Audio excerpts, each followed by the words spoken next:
Kisah tragis kematian Mirna Salihin yang disebabkan oleh kasus racun di kopi sianida telah membuka babak baru dalam interaksi kemanusiaan yang kompleks.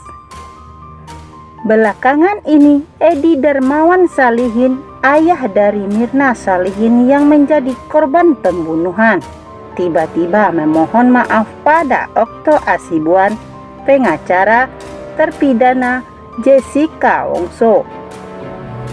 Kehadiran permintaan maaf ini menjadi sorotan karena menyoroti aspek empati dan pengampunan dalam situasi yang penuh tekanan. Okto Hasibuan dalam tanggapannya atas permintaan maaf yang mendadak ini mengungkapkan keheranannya. Meski kedemikian, ia menegaskan bahwa tidak pernah membawa dendam terhadap Edi Darmawan meskipun sebelumnya telah disebut melakukan pemerasan.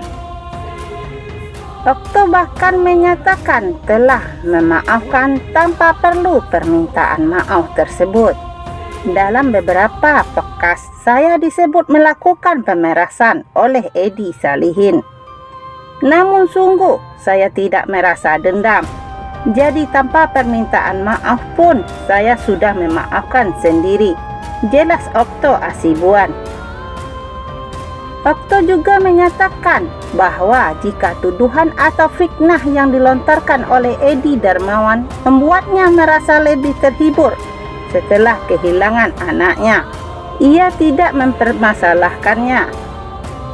Ia memahami betul kesedihan yang dirasakan oleh orang tua yang kehilangan anak. Namun meski mendapat fitnah, Okto tak menganggap Edi sebagai lawan. Ia menegaskan bahwa sebagai seorang pengacara, tugasnya adalah membela Jessica Wongso, bukan bertarung dengan Edi Darmawan. Selanjutnya, Okto mengakui bahwa Edi Darmawan sebagai orang awam mungkin merasa marah padanya.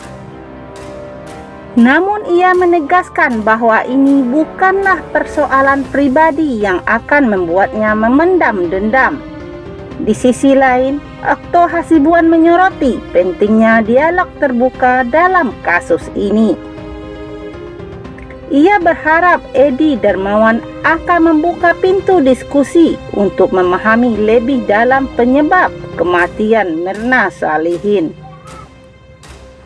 Ia mengatakan bahwa bisa saja penyebab kematian Mirna tidak semata-mata karena racun sianida, seperti yang terbukti dalam persidangan.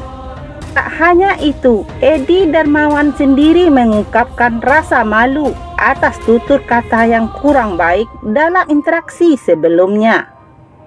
Ia menyampaikan rasa terima kasih pada Okto yang selalu merespon dengan kedewasaan meskipun usianya jauh lebih muda.